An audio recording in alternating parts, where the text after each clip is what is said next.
बिंदी वह सूक्ष्म शक्ति जहां चेतना और विज्ञान मिलते हैं। कभी सोचा है, एक छोटी सी बिंदी में इतना रहस्य क्यों छिपा है? क्यों भारत की हर स्त्री इसे माथे पर सजाती है? और क्यों इसे श्रृंगार से अधिक संस्कार कहा गया है?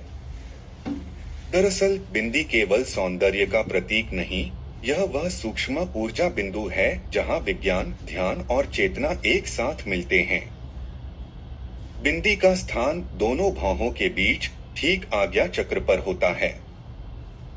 यही वह बिंदु है जिसे आधुनिक विज्ञान पिनील ग्लैंड कहता है, एक ऐसी ग्रंथि जो प्रकाश, नींद और मानसिक स्पष्टता को नियंत्रित करती है। भारतीय ऋषियों ने हजारों साल पहले ही बताया था कि यही स्थान त्रिकुटिया, तीसरी आंख है, जहां से मनुष्य ब्रह्मांडीय ऊर्जा से जुड़ता है। जब कोई स्त्री स्नान या साधना के बाद बिंदी लगाती है, तो वह अनजाने में अपने न्यूरोइलेक्ट्रिक फील्ड को संतुलित कर रही होती है। यह बिंदी सिर्फ रंग या फैशन नहीं, बल्कि एक फ्रीक्वेंसी स्टेबलाइजर है।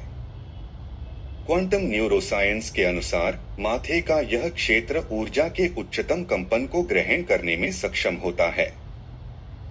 यहाँ तक कि आईआईटी दिल्ली की एक शोध में पाया गया कि इस बिंदु पर हल्का दबाव अल्फा ब्रेन वेव्स को सक्रिय करता है, जिससे ध्यान गहरा, सोच स्पष्ट और मन शांत होता है।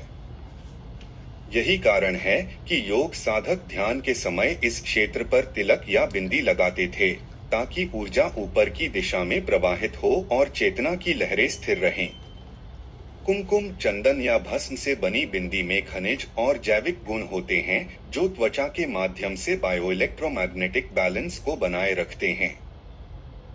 यही कारण है कि देवी उपासना में बिंदी को शक्ति बिंदु कहा गया, क्योंकि यही स्थान शिव और शक्ति के मिलन का द्वार है। यदि हम क्वांटम सिद्धांत से देखें, तो यह बिंदु वही सिंगुलैरिटी है जहां सब कुछ एक हो जाता है। जैसे ब्रह्मांड की शुरुआत एक सिंगल पॉइंट ऑफ एनर्जी से हुई, वैसे ही हमारे मस्तक का यह बिंदु हमारी आंतरिक सृष्टि का केंद्र है। यह ब्रह्मांड भीतर के अस्तित्व का प्रमाण है, जहां हर विचार, हर स्पंदन और हर अनुभव ऊर्जा में बदल जाता है। भारत की यह परंपरा यह सिद्ध करती है कि यहाँ हर रीति, हर साधना किसी न किसी वैज्ञानिक सूत्र से जुड़ी थी। बिंदी कोई अंधविश्वास नहीं, यह कॉन्शियसनेस इंजीनियरिंग का सबसे सुंदर प्रतीक है। अब जब आपने जाना बिंदी का यह रहस्य, तो तैयार रहिए अगले अध्याय के लिए।